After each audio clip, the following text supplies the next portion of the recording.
So here we have the Hyundai Tucson on a 19 plate. I'm going to start off by showing you some of the controls on the inside of the car first of all. Just briefly before we climb inside the car, I think it's well worth seeing the boot space as well. As you can see, we've got plenty of it. You can increase it further if you wish to by folding down either or both of the 60/40 split folding rear seats as well. Okay, now that we're inside the car, we're going to start with the dials. Over on the left-hand side, we have the rev counter and coolant temperature gauge, and on the right-hand side, the speedometer and fuel gauge.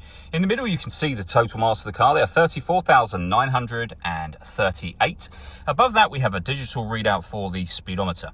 You can change that information for various bits of trip computer and fuel economy information, and we have other menus available to us as well. And all of those are accessed via the buttons just here. We have cruise control and speed limiter, stereo and phone controls, including voice activation for the phone. So once you pair up your phone, you'll be able to make and receive phone calls, of course, and that is done over in the center just here. Hit all menus, and then from there you'd hit phone and follow the instructions on screen.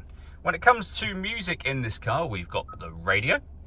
So of course this car has got FM and AM, but it also has DAB radio as well. If you want to listen to your own music, you can do from the media heading.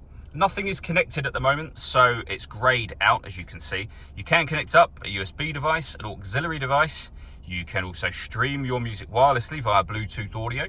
If the USB device that you connect up happens to be your smartphone, then as you can see, we've got Android Auto or Apple CarPlay available as well.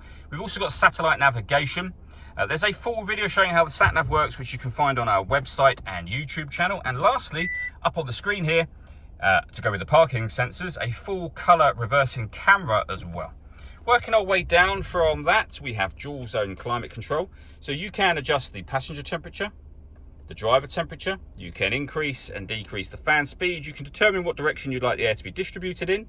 And then this button will turn your air conditioning on or off again. Underneath that, we have two 12-volt charging sockets, our auxiliary and USB inputs as well. Plenty of storage down here. The gear lever for the fully automatic gearbox, and then these buttons. So firstly, you can turn your parking sensors on and off. This button turns off and back on again, the stop and start. This car is designed to cut out when it's stationary in traffic to save you fuel. I say that system can be turned off or on from there. We have our downhill brake control, and you can change driving modes of the car. So you're able to put it into sport and normal from there as well. All that leaves me to say is thank you for taking the time to watch this video. If you'd like to come and see this ULEZ compliant car for yourself and have a test drive, please feel free to call either of our MJA sites. We'd love to hear from you soon.